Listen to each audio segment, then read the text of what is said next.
This is how to prompt NotebookLM. From your NotebookLM dashboard, click Create New. Then add a resource or resources. You can choose web, or you can choose content from your Google Drive. We'll use web and choose fast research or deep research. So we will copy this resource. So paste it here and just click this forward arrow.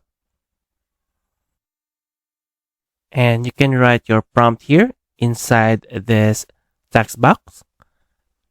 For instance, summarize what happened in Troy. And you can just hit enter.